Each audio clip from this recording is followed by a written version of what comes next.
최근에 조선일보가요. 그것도 취임한 당일날 일종의 악담 비슷한 걸 했는데 그런 거지. 내가 봤을 때는요. 이것도 피해의식이에요. 그들의 피해의식. 정권이 바뀌면은 처절한 어떤 피해 복수? 이런 게 이루어질 거라고 생각하는 그런 마인드를 갖고 있다가 자기들이 생각하는 피해 복수 이런 걸 못하게 하기 위해서 일단 저지선을 만드는 작업이 있잖아요. 네네. 이쪽은 생각도 안 하고 있는데 일단은 그런 느낌이에요. 문재인 식물 대통령 되는 건 시간 문제다. 물론 앞뒤에 말이 지금 잘린 채로 말씀드리고 있지만 중요 키워드는 그런 겁니다. 지금 현재 당신네들은 소수다. 문재인을 찍지 않은 60%는 문재인을 반대한 사람들이다. 뭐 이런 요지고요. 반대자들을 수용하고 가지 않으면 니들 망하는 건 시간 문제야. 이렇게 일종의 협박 이런 걸 하고 있는 건데 악담인 건데요. 이건 말이 안 된다고 생각하는 게 원래 아무리 싫은 사람이 대통령이 돼도 대통령이라고 하는 자리가 어떤 정파를 위한 자리가 아니잖아요. 국가의 발전을 위한 자리이기 때문에 설사 이명박이나 박근혜가 대통령이 돼도 일정 정도는 잘 되기를 바라는 박수를 보내주는 게 일반 국민도 아니고 언론이거든요. 그렇죠. 첫날부터 이렇게 발목 잡기 뭐 시전하시겠다 뭐 이런 뉘앙스로 칼럼을 내보내는 것 자체가 너무 좀 결례다 이런 생각이 듭니다. TV조선은 문재인 관련한 위인전 같이 잘 가공된 그런 영상들을 내보내 놓으면서 극찬을 쏟아내고 있는데 반해서 아직 신문 매체들은 정신을 못 차린 게 아닌가 싶은 생각이 드는데 이들의 논리가 문재인을 찍지 않은 60%의 사람이 있다라는 논리로 이걸 그냥 몰아붙이는 거예요. 그러니까 우리가 늘 생각했던 거잖아. 이번 선거 끝나서 50% 지지율 못 얻어내게 되면 분명히 보수 언론은 이런 방식으로 까고 들어올 것이다라는 부분에서 이제 뭐 뻔히 예견된 사안이지만 굉장히 기분 나쁜 얘기들을 던지고 있는 거예요. 근데 여기 메시지의 중요한 건 뭐냐면 얘네들이 다자구도라는 부분에 대한 언급을 전혀 안 했고 그 다음에 투표율 그러니까 득표율 프로테지만 갖고 지금 시비를 걸고 있는 거란 말이죠. 그렇죠. 그러니까 사실상 그 득표한 수순으로 따지게 되면 문재인 대통령은 지난번 18대 대선에 비교해서 약 100만 표 정도 표를 덜 얻은 거예요. 지금 1,300만 표 조금 넘게 얻었는데 지난번에 1,469만 표 정도를 얻었기 때문에 따지고 한 120만 표 정도? 요 빠진 게 맞아. 숫자적으로는. 근데 지네들이 얘기하는 박근혜 같은 경우에는 무려 800만 표가 빠진 거예요. 새누리당은. 그러니까 홍준표로 인해서 손실본 표수가 800만 표라고 국민들 다자구도가 아닌 점을 감안해서 보자고 치면 그만큼 지지층이 이탈했고 이 다자구도 안에서 이마만큼의 득표율과 득표수를 얻어낸 또는 역대 최고의 득표 차이를 보이면서 당선한 부분에 대해서는 전혀 언급을 안 하면서 이거를 국민들한테 지지받지 못했다는 방식으로 몰고 가고 있는 거는 이건 완전히 언론의 마타도지 이 정도 되면. 우리가 계속 그 언론들에서는 잊어버리고 있는 건지 아니면 뭐 고의적으로 감추고 있는 건지 모르지만 이번 대통령 선거의 후보가 13명이었어요. 예, 13명 중에서 그냥 5명이었다고 합시다. 뒤에 후보는 다 합쳐도 1%가 안 되는데. 그래요. 5명으로 압축을 하더라도 5명이 후보가 나와서 겨루었는데 41.1%라는 거는요. 압도적이라고 말을 해도 돼요. 그 정도고 데이터를 보면 전국적으로 이번에는 정권 교체의 의지가 굉장히 많이 담겨 있는 투표율이 나왔거든요. 그리고 득표율도 그렇게 나와 있고 이런 부분들에 대해서 조선일보 입장에서는 이렇게 내는 것은 정말 푸른나무님 말대로 걱정이죠. 걱정. 두려움이고 본인들이 당하게 될 그런 어떤 걱정. 그리고 더불어 한 가지 얘기를 하면 얘네들은 아직도 이 사설 쓴 사람은 아직도 이제 5월 10일 이후의 날이 이명박이나 박근혜 정권의 그런 암울했던 시기와 등치를 시키는 거예요. 전혀 다른 시대가 새 시대가 왔는데도 불구하고 얘네들은 아직도 과거에 얽매 있는 거죠. 그러니까 이제 표현을 문재인 대통령에 대해서 군림하는 대통령이다. 그런 대통령의 스타일로는 한 발짝도 나갈 수 없다. 협치해야 된다. 내가 보기엔 누구보다도 빠른 협치와 그 지속적인 그 공동 정부 수행을 위한 어떤 뭐 인사들의 적용을 하고 있는데도 불구하고 얘네들 눈에는 이 사람이 이 압제자 또는 독재자처럼 보여지는 것 같은 그런 식의 두려움을 스스로 표현하고 있는 거예요. 이게 뭐 무서운 개가 더 심하게 짖는다고 지금 조선일보를 비롯한 기존 언론들은 자기들한테 어떤 형태로의 이건 탄압이라고 표현할 수 없는 거고 제대로 된 조사라든지 구현이라든지 조건들이 돌아오게 될지에 대해서 미리 겁을 먹고 비명을 지르고 있는 상태라고 봐야 되는 거죠. 그러니까 뭐 정확히 말하면은 문재인 대통령한테 군림하는 대통령이다라고 표현한 게 아니라 군림하는 대통령으로는 성공할 수 없다 이런 워딩인데 생각도 안 해본 거고요. 우리들 입장에서는 그런 거고 이 사람이 하고자 하는 이야기는 사실 이거예요. 적폐청산을 매달리면 왜 선거 과정에서도 그런 거 있잖아요. 적폐청산 그러면은 내가 적폐라고 생각하는 사람들이 적폐청산 하면 안 돼 이렇게 해왔던 그 과정이 있잖아요. 그런 방식으로 해서 뭐 안철수 후보하고 또 여러 가지 논쟁이 있었고 이렇게 우리가 들어가 보면 생각을 해보면 적폐청산이라고 하는 부분에 매달리지 말고 과거를 막 탈탈 털어버리는 짓을 하지 말고 앞으로 협치하면서 나가야 된다. 안 그러면 니들 망한다. 요거예요. 좋게 좋게 가자. 이런 그렇지. 뜻인데. 아니, 그 미리 이렇게 할 필요가 없다고. 문재인에 대한 불신일 수도 있는데요. 또는 지들 입장에서는 이제 두려움일 수도 있는데 일단 적폐청산이란 말 자체가 이 사람들한테는 굉장히 낯뜨거운 자기들 얼굴 보이는 거울 같은 그런 느낌이라서 그런 거 하지 말고 좋게 가자고 이렇게 이야기하고 있는 건데 이게 예를 들어서 새가 날아든다가 이야기하면요 굉장히 올곧게 들려요. 그렇죠. 지금까지 적폐였던 놈이 적폐청산 매달리면 안 돼라고 이야기하면 느끼는 기분이 좀 상당히 다른 거죠, 그게. 이 조선일보 입장에서는 지금 굉장히 좀 뜨거운 거는 사실이에요. 마음들이 뜨겁고 불안한 거는 왜냐하면 노무현 대통령 시절에 조선일보와 정면으로 부딪혔었잖아요. 그리고 언론 개혁을 그때 굉장히 강하게 밀어붙이다가 실패했거든요. 그 경험들이 자기들 DNA에 있는 거예요. 그래서 노무현 대통령 시절에 노무현 정부를 끌어들여서 그런 과오를 밟지 않아야 된다. 이런 논리로 지금 그 논리를 피고 있는 거고요. 혹시라도 문재인 대통령 정부에서 이 언론 개혁에 대해서 이야기가 나오고 푸른나무님이 얘기했듯이 적폐청산을 본인들한테 어떤 칼날이 겨루어질까봐 무섭죠, 사실은. 먼 눈에 뭐만 보인다는 이야기 있잖아요. 네. 그들은 그런 정치를 해왔거든요. 그리고 사실상 뭐 박근혜 정권 탄핵 바로 그 즈음에 가지고 TV조선이 허가 취소가 될 뻔했다가 조건부 유예가 된 상태거든요. 예, 1년 단위. 근데 저는 이제 이야기가 나온 김에 그런 이야기 한번 해보고 싶어요. 정권의 성공과 실패를 가늠하는 거 있잖아요. 이게 사실은 언론이 해버리는 거예요. 언론을 통해서 국민들이 이 정권은 실패했네, 성공했네를 바라보게 되는 것. 예를 들면 노무현 정권 때 그 속내용과는 아무 상관없이 실패라고 생각했던 사람들 그리고 국민 여론이 막판에 막 바닥을 쳤던 거는 다 주요 언론들이 노무현 정권에 등을 돌리는 관계. 이런 거잖아요. 그리고 실제로 박근혜 탄핵 기간에도 조중동까지 합세해가지고 박근혜 털어대니까 못 빼기고 두 손 들어버린 거거든요. 그렇죠. 예. 그러니까 언론이 그렇게 무서운 거고 사실 어떤 의미에서 보면 현대에 있어서의 언론은 거의 전부라고도 할 수 있는데 이들이 착각한 게 하나 있죠. 노무현 정권 때에 비해서 지금은 인터넷, SNS의 힘이 엄청나게 강해진 시대이기 때문에 하다못해 팟캐스트도 조중동과 맞먹는다는 정도의 위력을 네. 갖고 있다고 하니까 그들의 어떤 그런 생각도 버려야 되지만 저는 이렇게 생각합니다. 어떤 확실한 선을 좀 그어줘야 된다고 생각해요. 뭐냐면은 일단 머릿속에 문재인 대통령이 되면 뭔가 확실하게 뭘 청산할 거야 마인드는 버려요. 그 초법적으로 할 수는 없어요. 예를 들어서 박근혜 정권 탄핵시키는 것도 우리 국민들은 단지 광장에 나와서 촛불을 들었지 뭔가 무력과 불법적인 걸로 박근혜를 끌어내리지 않았잖아요. 지루한 시간들을 견디면서도 탄핵 발의하고 탄핵 통과시키고 헌법재판소 기다리고 구속시키고 이 과정을 견뎠단 말이에요. 그러니까 새로 올라간 정권이 무슨 군사 독재 시대처럼 막 언론인들 잡아 가두고 검찰에 다 구속시키고 이렇게는 못하니까 국민의 힘으로 법으로 밀어붙여서 뭔가를 하겠다는 그런 의미를 갖고 있는 거라고 생각하니까 싹 쓸어버린 이런 용어는 다 일단 버려야 되고요. 그리고 조중동의 아부하라는 이야기는 아니에요. 문재인 정권이. 근데 그들과의 관계를 유지해 가면서 그들의 그 권력지향적인 속성을 잘 이용해 먹으면서 그들도 정권 내내 문재인 정권에 협조할 수 있게끔 그 사람들과의 일종의 당근과 채찍을 병행하면서 그런 언론들이 정부에 우호적으로 가게끔 만들어주면 좋겠다 이런 생각을 해보거든요. 지금 칼럼 쓴 강천석 이 사람이 원래 그런 사설을 되게 많이 쓴 사람인데 이 사람한테 그런 이야기 해주고 싶어요. 됐어. 너는 안중에도 없어. 지금 적폐청산이 문제가 아니고 뭐 식물 대통령이라는 이 표현을 지금 취임한 첫날 이게 할 말입니까? 이게 지금 그런 말 하고 싶더라도 이게 잔치를 막 시작해갖고 손님들 들어오고 있는 입구에서 소금을 뿌리고 있는 짓거리란 말이지. 참 무리한 거야 이런 거는.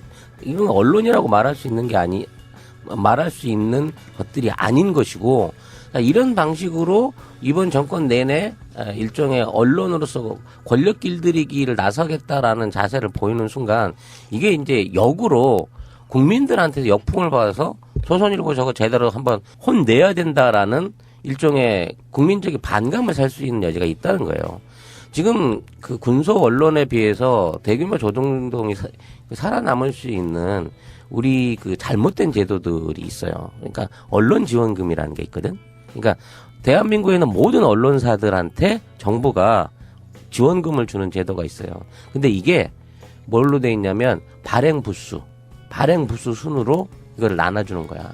그러니까 예전에는 이게 각 회사별로 노무현 정부 같은 때는 등치가 받을 수 있게끔, 그러니까 똑같은 건 아니지만 군소 언론이나 작은 출판사라든지 매체들도 다 이 도움을 받을 수 있는 구조였다고 치면, 이게 이명박근혜 정권 넘어가면서 이제 등치 큰 애들이 많이 갖고 가고 자잘한 애들은 조금 갖고 가는 구조로 바뀌어버렸거든. 이것부터 빨리 제자리를 잡아 놔야 돼요.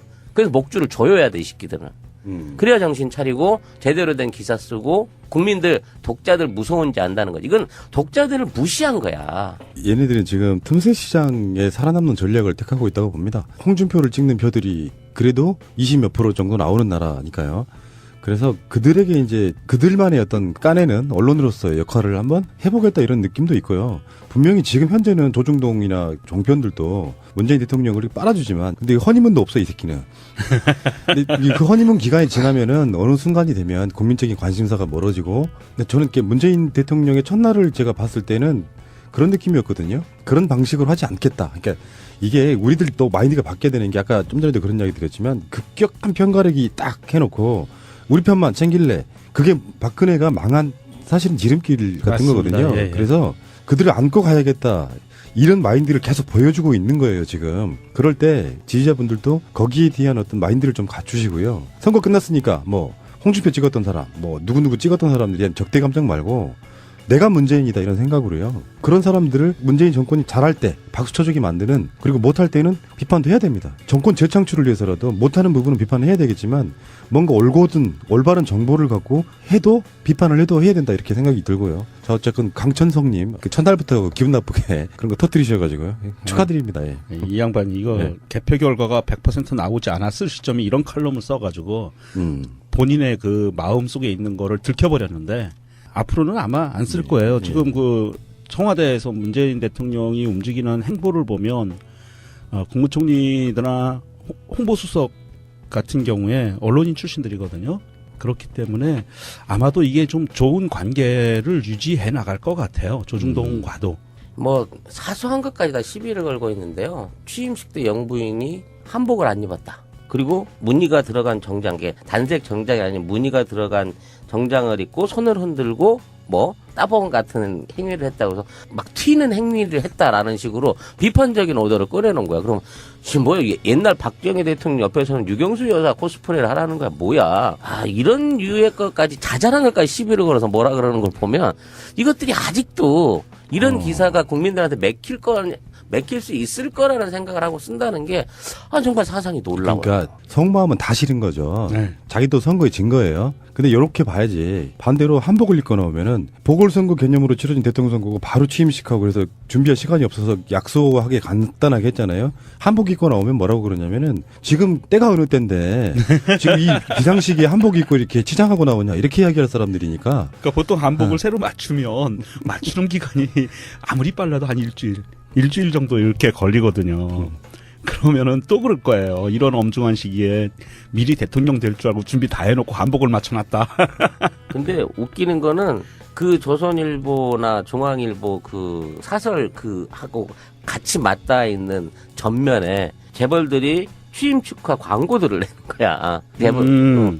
그네들이 전면 광고를 내갖고 대통령 취임 축하 뭐 광폭 행보 감사 뭐 고맙습니다. 뭐 이런 류의 이제 눈에 빤히 보이긴 하지만 일종의 이제 현 정권에 대한 기대감을 뭐 나타낸다 뭐 이런 식의 칭찬 일색의 광고들을 전면 광고로 올리고 있단 말이에요. 그 광고와 같이 가면서 그런 짓거리를 한다는 거지, 걔들은.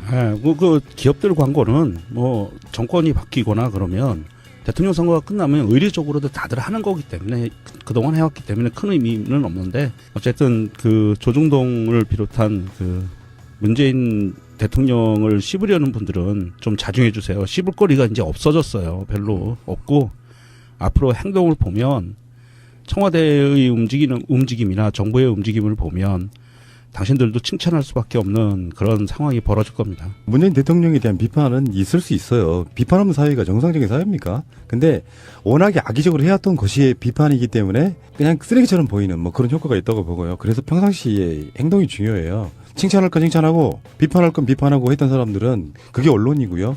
언론이 이미 그 언론을 접하는 사람들한테 새가 날아든다 포함이라고 생각해요. 뭔가 악의성을 먼저 발견하면은 그 사람이 또는 그 매체가 아무리 좋은 이야기를 해봐야 좋게 안 들린다는, 언론은 그래서 평상시 때 해왔던 이력이나 역사나 이미지가 중요하다는 말씀 한번 드려보고 싶어요. 하는 자리가 어떤 정파를 위한 자리가 아니잖아요. 국가의 발전을 위한 자리이기 때문에 설사 이명박이나 박근혜가 대통령이 돼도 일정 정도는 잘 되기를 바라는 박수를 보내주는 게 일반 국민도 아니고 언론이거든요. 그렇죠. 첫날부터 이렇게 발목 잡기 뭐 시전하시겠다 뭐 이런 뉘앙스로 칼럼을 내보내는 것 자체가 너무 좀 결례다 이런 생각이 듭니다. TV조선은 문재인 관련한 위인전 같이 잘 가공된 그런 영상들을 내보내놓으면서 극찬을 쏟아내고 있는데 반해서 아직 신문 매체들은 정신을 못 차린 게 아닌가 싶은 생각이 드는데, 이들의 논리가 문재인을 찍지 않은 60%의 사람이 있다라는 논리로 이걸 막 몰아붙이는 거예요. 그러니까 우리가 늘 생각했던 거잖아. 이번 선거 끝나서 50% 지지율 못 얻어내게 되면 분명히 보수 언론은 이런 방식으로 까고 들어올 것이다라는 부분에서 이제 뭐 뻔히 예견된 사안이지만 굉장히 기분 나쁜 얘기들을 던지고 있는 거예요. 근데 여기 메시지의 중요한 건 뭐냐면 얘네들이 다자구도라는 부분에 대한 언급을 전혀 안 했고 그 다음에 투표율 그러니까 득표율 프로테지만 갖고 지금 시비를 걸고 있는 거란 말이죠. 그렇죠. 그러니까 사실상 그 득표한 수순으로 따지게 되면 문재인 대통령은 지난번 18대 대선에 비교해서 약 100만 표 정도 표를 덜 얻은 거예요. 지금 1,300만 표 조금 넘게 얻었는데 지난번에 1,469만 표 정도를 얻었기 때문에 따지고 한 120만 표 정도? 요 빠진 게 맞아, 숫자적으로는. 근데 지네들이 얘기하는 박근혜 같은 경우에는 무려 800만 표가 빠진 거예요. 5명으로 압축을 하더라도 5명이 후보가 나와서 겨루었는데 41.1%라는 거는요. 압도적이라고 말을 해도 돼요.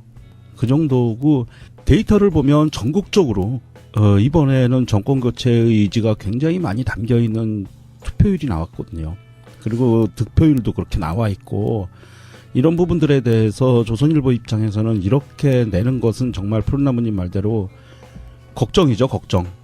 두려움이고 본인들이 당하게 될 그런 어떤 걱정. 그리고 더불어 한 가지 얘기를 하면 얘네들은 아직도 이 사설 쓴 사람은 아직도 이제 5월 10일 이후의 날이 이명박이나 박근혜 정권의 그런 암울했던 시기와 등치를 시키는 거예요. 전혀 다른 시대가 새 시대가 왔는데도 불구하고 최근에 조선일보가요.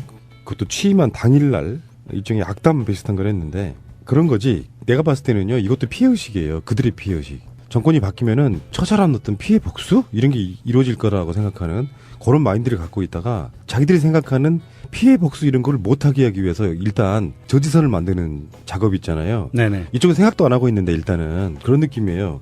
문재인 식물 대통령 되는 건 시간 문제다. 물론 앞뒤에 말이 지금 잘린 채로 말씀드리고 있지만 중요 키워드는 그런 겁니다. 지금 현재 당신네들은 소수다. 문재인을 찍지 않은 60%는 문재인을 반대한 사람들이다.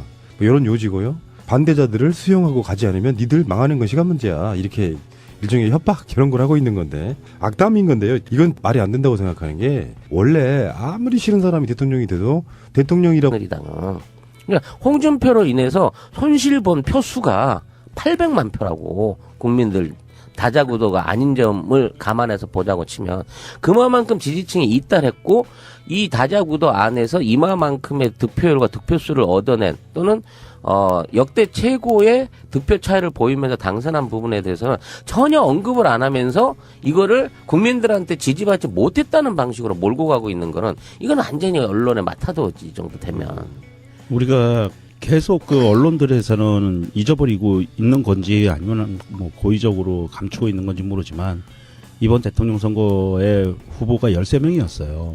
예, 13명 중에서 그냥 5명이었다고 합시다. 뒤에 후보는 다 합쳐도 1%가 안 되는데. 그래요.